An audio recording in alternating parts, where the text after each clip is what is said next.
లోహిత ఏం చేస్తున్నా? ఏమప్ప? టుఫ్ అప్ప.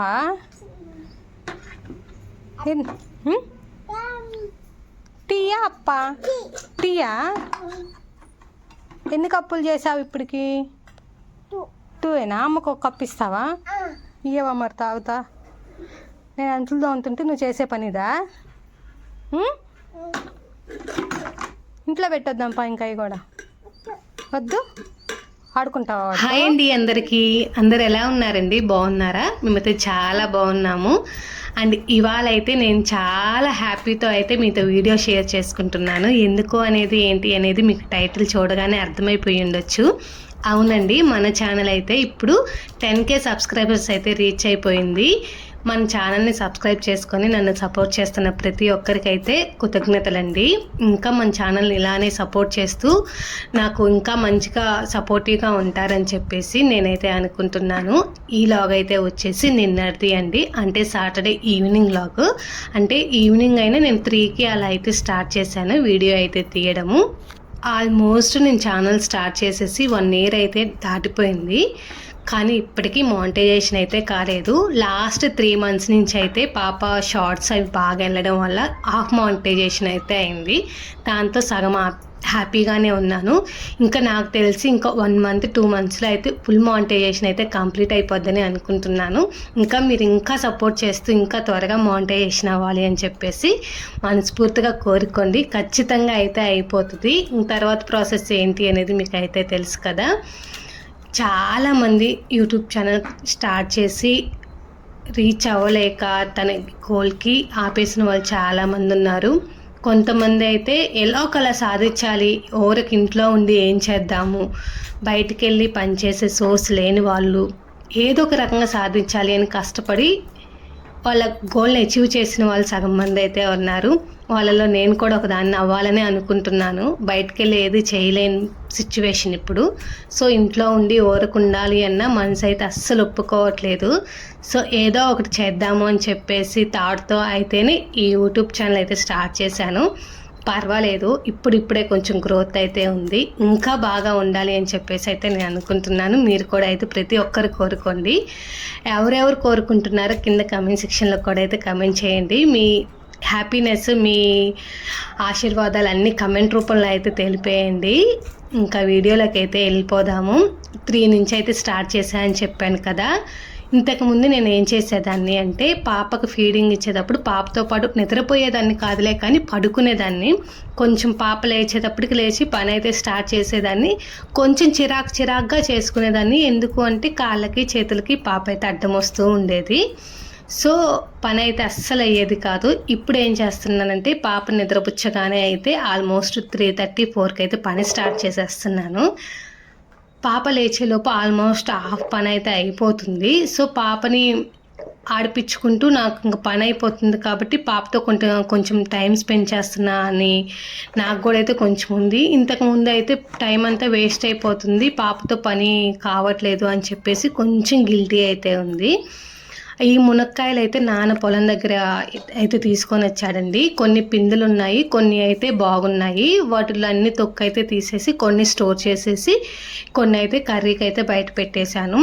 స్టోర్ కూడా డబ్బాలో వేసి పెట్టుకున్నాము అంటే కొన్ని రోజులు అయితే నిలువ ఉంటాయండి. మీరు కవర్లో వేసి పెట్టారు అయితే పాసిపోతాయి. అండ్ ఇక్కడ అప్పాలు అయితే చేశానండి బాలామృతం పిండితో, చాలా సింపుల్గా. ఆల్రెడీ మన ఛానల్లో ఒకసారి వీడియో కూడా అయితే అప్లోడ్ చేశాను. ఇప్పుడు కూడా చెప్తాను. నేను 3 cups బాలామృతం తీసుకున్నాను, 1 cup గోధుమ పిండి తీసుకున్నాను, కొంచెం సాల్ట్, యాలకుల పొడి, కొంచెం నెయ్యి అయితే వేసేసి బాగా కలిపేసుకున్నానండి. దానికి ముందుగానే కొంచెం బెల్లం అయితే తీసుకొని ఒక 3/4 cup అయితే ఉంటుంది వాటర్లో అయితే కరగపెట్టేసుకున్నాను. స్వీట్ తక్కువ తినే వాళ్ళైతే దాంట్లో ఉన్న షుగర్ సరిపోతుందండి. ఆ వాటర్ కూడా అయితే వేసేసి బాగా మెత్తగా పిండి అంతా కలిసేటట్టు అయితే కలుపుకోవాలి. మనం 1 hour నుంచి 2 hours వరకు నానబెట్టుకున్నాము అంటే దాంట్లో ఉన్న పంచదార అంతా కరిగి ఇంకా బంకగా పిండి అయితే చాలా బాగుంటుంది అండి. ఇదైతే నేను ఆ మునక్కాయలు కొయ్యగానే అయితే పిండి అయితే మొత్తం అయితే కలిపేసి పక్కనైతే పెట్టేసుకున్నాను. అప్పటికి 3:30 అలా అయింది అంతేను. ఆ పిండి అక్కడ పెట్టేసి ఇంకా పాప అప్పటికి లేకపోతే సరేలే బట్టలన్నీ ఉన్నాయని చెప్పేసి ఫోల్డ్ అయితే చేసేసుకుంటున్నాను. పని చాలా నెమ్మదిగానే చేసుకుంటాను, కంగారు అయితే పడను. కాకపోతే పని త్వరగా కంప్లీట్ చేసుకుంటాను. అదొకటి నాలో నాకు నచ్చిద్ది, మీకు కూడా అయితే ఉపయోగపడుతుందని చెప్తున్నాను. ఏ పని బాట లేక వీడియోలు తీసుకుంటూ యూట్యూబ్లో అప్లోడ్ చేస్తుంటారు అని చెప్పి చాలామంది అయితే అనుకుంటూ ఉంటారు కదా. సో ఎవరు ఏమి అన్నా మీరు చేసేది కరెక్ట్ అనిపించినప్పుడు మీరు చేసే పని మీరు చేసేయండి. అది ఎంతవరకు రాంగ్ అనేది మీ మనసాక్షికి కూడా తెలుసు కదా. సో పక్క వాళ్ళ మీద అయితే డిపెండ్ అవ్వద్దు, పక్క వాళ్ళన్న మాటలు అయితే తీసుకోవద్దు. మీ హ్యాపీనెస్ మీది అంతే. మీకు ఉత్తిగా ఉండి ఏం చేయలేని అన్న వాళ్ళకైతే యూట్యూబ్ చాలా చక్కగా అయితే ఉపయోగపడుతుంది. సో మీరైతే చేసుకోవచ్చు, ఎంతో కొంత మనీ అయితే అరేంజ్ చేసుకోవచ్చు.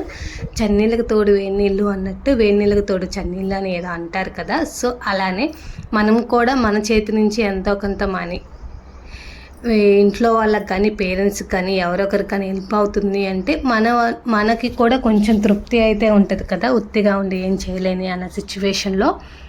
ఇంకా బట్టలన్నీ అయితే ఫోల్డ్ అయితే చేస్తూ ఉన్నానండి. ఇప్పుడు అనిపించింది, హైదరాబాద్లో ఉన్నప్పుడు వాషింగ్ మిషన్ అయితే ఉండేది, పాప కడుపులో పడ్డప్పుడు బట్టలు ఉతుక్కోలేను అని చెప్పేసి తెచ్చుకున్నాను.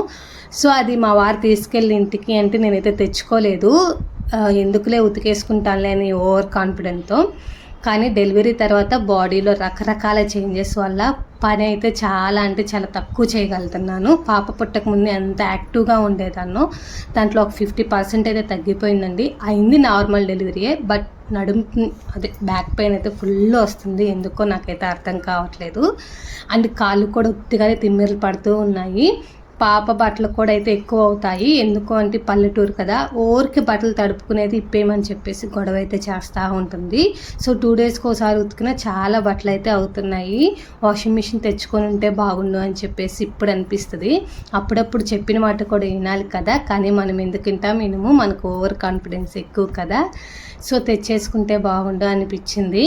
అదేంటో మరి నార్మల్ డెలివరీ అయితే బ్యాక్ పెయిన్, కాళ్ళు నొప్పులు అలాంటివి ఏమి ఉండవు అంటారు కదా, కానీ ఎందుకో అండి విపరీతమైన నొప్పి, బ్యాక్ పెయిన్ అయితే కసువు కొట్టే గ్యాప్లోనే అయితే 2-3 సార్లకి అయితే నొప్పికి లెగుస్తాను ఖచ్చితంగా.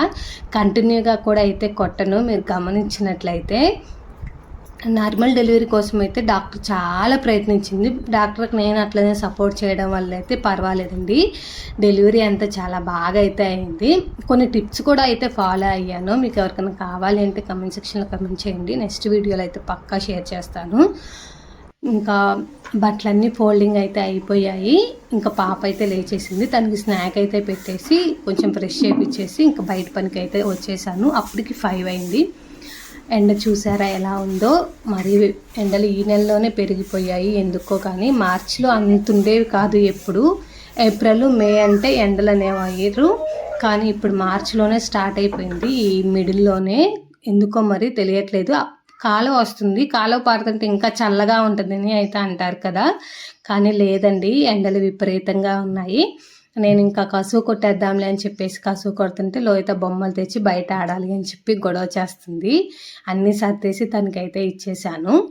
ఆల్మోస్ట్ లోహిత లేచింది అంటే పని ఇట్లనే అవుతుంది, తనకి చీపిరి కావాలి అంటది, నేను చేసే పని అంతా తను చేయాలి అంటది.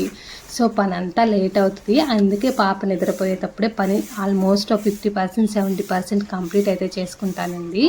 అదేంటో మరి పిల్లలకి వాటర్లో ఆడాలంటే ఎంత ఇష్టమో కదా, అలా అని ఆడిన వాళ్ళు ఆడినట్టుంటారా, బట్టలు తడుపుకున్నారు అంటే ఖచ్చితంగా బట్టలు ఇప్పేసి వేరే వేయమని చెప్పిద్ది. తడి బట్టలు అయితే అస్సలు ఉంచుకోదు. నేను ఇంక కసువు అంతా కొట్టేశాను కదా, గచ్చు కాలిపోతుంది బాగా, వాటర్ అయితే చల్లుదాంలే అని చెప్పేసి బకెట్లో వాటర్ అయితే పట్టాను. ఈ ఎండల దెబ్బలకైతే కొంచెమన్నా వాటర్ చల్లకపోతే అక్కడైతే మరి విపరీతంగా కాళ్ళు అయితే కాలిపోతున్నాయి. లోహితకి చెప్పులు కూడా తీసేసి షూస్ అయితే వేయడం స్టార్ట్ చేశాను. చెప్పులు అయితే ఇప్పేస్తుంది, షూస్ అయితే తీయడం చేత కావట్లేదు. సో మ్యాక్సిమం అయితే షూస్ వేసి అయితే బయట తిప్పడానికి అయితే అలవాటు చేస్తున్నాను లోహితకి. ఇంకా వాటర్ చల్లుదామని నాకంటే ముందు లోహిత అయితే ప్రిపేర్ అయిపోతుంది. నేను ఒకవైపు చల్లుతుంటే లోహిత ఒక పక్క బొరదే చేస్తూ ఉంది. ఇంకా అంట్లో అవన్నీ అయితే తోమలే, కానీ ఇంకా అదైతే వీడియో అయితే తీయలేదండి. వీడియో స్టార్టింగ్లో పెట్టాను కదా, నేను ఒకవైపు అంట్లు తోముతుంటే లోహిత గిన్నెలతో అయితే ఆడుతూ ఉంది. నేను మ్యాక్సిమం ఫోన్ అయితే ఇవ్వనండి, స్క్రీన్ టైం చాలా అంటే చాలా తక్కువ పిల్లలు చూడడానికి అయితే ఇస్తాను. ఎక్కువ అయితే టీవీ చూడదు, అలా అని మొబైల్ కూడా అయితే ఎక్కువ పెట్టనండి. ఎక్కువ బయట నాతో తిప్పుకోవడానికే ట్రై చేస్తాను. ఆడిపించుకున్నంతసేపు ఆడిపించుకుంటాను. ఏదైనా పని ఉంది అంటే తను ఆడుకుంటుంది, లేకపోతే నా దగ్గర ఇంటరప్ట్ అవుతున్న తన ఆటలో తనైతే ఉంటుంది. దానికైతే చాలా మెచ్చుకోవచ్చండి. ఇంకా టైం అయితే 5:30 to 6 అయితే అయింది. నాన్న పాపను బయటకు తీసుకెళ్ళాడు. సో ఆయనతో కూడిన పని కదా, పాప ఉన్నప్పుడైతే చేయకుండా పాపను బయటకు వెళ్ళాక నాన్న తీసుకొని వెళ్ళాక ఇంకా పిండి కూడా అయితే చాలా మెత్తగా స్మూత్గా అయిపోయింది. ఇంకా చిన్న చిన్న ఉండల్లా చేసుకొని ఒక గోధుమ పిండి కవర్ ఉంటే ఆ కవర్ పైన ఆయిల్ అయితే రాసేసి ఇలా అయితే 3 వేస్తా. కొంచెం ఆయిల్ బాగా కాగుతున్నప్పుడే వేయాలండి. చిన్న మంట మీద వేసినప్పుడు అయితే ఏమవుతుందంటే బూరెలు ఇరిగిపోతాయి. చాలామంది కంప్లైంట్ అదే. ఆయిల్ కాగకుండా వేసిన అండ్ ఉత్తి బాలామృతం పిండితో చేసిన బూరెలు అయితే ఆయిల్లో వేయగానే అయితే ఇరిగిపోతాయి. సో గోధుమ పిండి కొంచెం ఒక కప్పు వేసేసి సరిపడంత ఆయిల్ కొంచెం నీట్గా ఉన్నప్పుడు కానీ వేస్తే బూరె అయితే అస్సలు ఇరిగిపోదు, పర్ఫెక్ట్గా అయితే వస్తాయి. అండ్ చాలామంది ఎండు కొబ్బరి పొడి కూడా అయితే వేసుకుంటారండి. కొబ్బరి పొడి పచ్చిది వేస్తే ఎక్కువ నిలువ అయితే ఉండదు, ఎండు కొబ్బరి వేసుకుంటే కొంచెం నిలువ ఉంటాయి. కాకపోతే బూరెలు ఏమవుతాయి అంటే ఇరిగిపోయే ఛాన్స్ కూడా ఉంటుంది. సో ఏమీ వేయకుండా ఇలా ఒకసారి అయితే ట్రై చేసి చూడండి, చాలా పర్ఫెక్ట్గా వస్తాయి. పిల్లల స్నాక్గా కూడా అయితే చాలా చక్కగా ఉపయోగపడతాయి. ఇంట్లో మనకు కూడా ఏది లేదు తినడానికి అన్నప్పుడైతే ఇంట్లో బాగా హెల్ప్ అవుతుంది. ప్రతిసారి షాప్ దగ్గరికి వెళ్ళి కొనుక్కోవాలి అన్న ఖర్చు ఎక్కువ అవుతుంటుంది కదా. సో అప్పుడప్పుడు మనీ కూడా సేవ్ చేసుకోవడం మంచిదని నేను చెప్తాను. ఉన్నప్పుడు ఖర్చు పెట్టేసుకొని లేనప్పుడు ఎదురు చూసే బదులు ఉన్నప్పుడు ఉన్న దాంట్లో ఒక పావుల వంతు ఖర్చు పెట్టుకొని 3 పావుల మనం సేవింగ్స్ చేసుకుంటే మన అవసరానికి తగ్గట్టు అయితే మన దగ్గర రూపాయి ఉంటుందండి. ఇది గుర్తుపెట్టుకోండి. నా చుట్టూ నేనైతే ఇలాంటి అనుభవాలు చాలా చూశాను, ఇంట్లో చూశాను, బయట చూశాను. సో మ్యాక్సిమం అయితే ఖర్చు తగ్గించడానికి నేనైతే ట్రై చేస్తుంటాను. ఇంకా బూరెలు అయితే అయిపోయాయి. అక్క వాళ్ళ ఇంటి దగ్గర ఉయ్యాలుంటే ఆ ఉయ్యాల దగ్గరికి వెళ్ళి ఊగాలని ఒకటే గొడవ చేస్తుంది. అక్క వాళ్ళ షాప్ అయితే బేరం కూడా చేసుకోనియట్లేదు. అక్కన్న ఊపాలంటే బావగారు అన్నచ్చు అయితే ఊపాలి అని చెప్పేసి గొడవ చేస్తూ ఉంటే ఇంక సరేలని తాడు తీసుకొని వచ్చాము. ఇంట్లో వేప చెట్టు ఉంది కదా, చెట్టుకైతే వేద్దాము అని చెప్పి తన ఆనందం అదే ఇక్కడైతే. అండ్ ఇంతకు మొన్నటి దాకా అయితే మా అక్క వాళ్ళ పాప ఉంది, తను ఆడిపిస్తుంటే ఆడుకుంటుంది. ఇప్పుడు వాళ్ళని కొంచెం ఇబ్బంది పెడుతుంది అని చెప్పేసి ఇంక తాడైతే తీసుకొని వచ్చేసానండి. దానికి ఉయ్యాలు కట్టించుకోవడానికి అయితే రెడీ అయిపోయింది. ఆ ఉయ్యాల దగ్గర 1/2 hour అయితే టైం పట్టింది. ఒక పక్క లోహిత అమ్మమ్మ కడుతూ ఉంటే లోహిత ఒక పక్క అయితే ఊగాలని ట్రై చేస్తుంది. అలా అలా అలా అయితే మొత్తానికి చీకటే పడిపోయింది. ఇంకా కర్రీ చేసేది, రైస్ ఉండేది అయితే ఏమీ తీయలేదు. కర్రీ అన్నీ అమ్మ చూసుకుంది. ఎందుకంటే ఉయ్యాల దగ్గర నుంచి రాలేదు. ఉయ్యాల నేనైతే ఊపుకుంటుంటే ఇంక అమ్మ అయితే ఇంట్లో పని అయితే చేసుకుంది. నేను చేస్తుంటే వీడియో అయితే తీసి మీకు అయితే షేర్ చేసేదాన్ని. వంకాయ అంటున్నా, మునక్కాయ పులుసు అయితే పెట్టిందండి, సూపర్ ఉంది. మా సైడ్ చింతపండు కూడా అయితే కొంచెం వేసి చేసుకుంటాము. ఇక్కడ చూసారా అమ్మ అక్కడ కడుతూనే ఉంది. ఈమె చూడండి లోహిత ఓగాలి అని చెప్పేసి వచ్చింది. పాపం టాప్ అని కింద పడిపోయింది, అందుకే నవ్వుతా ఉంది. కట్టక ముందే ఒక 2 ఊపులు అయితే ఊపిచ్చేసుకుంది. ఇంట్లో పిల్లలు ఉంటే పెద్దవాళ్ళకి ఎంత ఆనందమో, ఎంత మైండ్ రిలీఫ్ కూడండి. సగం పిల్లల్ని చూసి బతికిపోతారు ఇంట్లో పెద్దవాళ్ళు. ఎన్ని టెన్షన్స్ ఉన్నాయి, ఎన్ని టార్చర్స్ ఉన్నాయి, ఎన్ని ఉన్నా కూడా పాప చూసే వాళ్ళిద్దరైతే బతుకుతున్నారైతే నేనైతే మనస్ఫూర్తిగా చెబుతున్నాను. వాళ్ళ ప్రాబ్లమ్స్కి అయితే పాప చాలా అంటే చాలా హెల్ప్. ఇప్పుడు మేము ఇక్కడ ఉండడం కూడా మాకు మంచిదే అనిపించింది. ఇంకా ఉయ్యాల ఊగి ఊగి ఊగి అలసిపోయి ఎప్పుడుకో ఇంట్లోకి అయితే వచ్చేసింది. ఇంక ఈ రోజుకైతే వీడియో ఆల్మోస్ట్ అయితే ఎండ్ అయిపోతుంది. ఇంకా మన ఛానల్ ఎవరైనా సబ్స్క్రైబ్ చేసుకోకుండా వీడియోస్ చూస్తుంటే మన ఛానల్ అయితే సబ్స్క్రైబ్ చేసేసుకోండి. ఇంక ఈ రోజుతో అయితే వీడియో అయితే ఎండ్ చేసేస్తున్నాను. పిల్లలు మ్యాక్సిమం ఈ స్టేజ్లోనే ఉయ్యాల అలాంటివన్నీ ఇష్టపడతారు. పెద్ద అయితే ఎక్కువేమి మోగటండి. మీకు కుదిరినంత వరకు అయితే పిల్లలకి ఇలా ఉయ్యాల కట్టేసుకొని వాళ్ళని అయితే ఆనందపరచండి. సరే మరి ఉంటాను, బాయ్.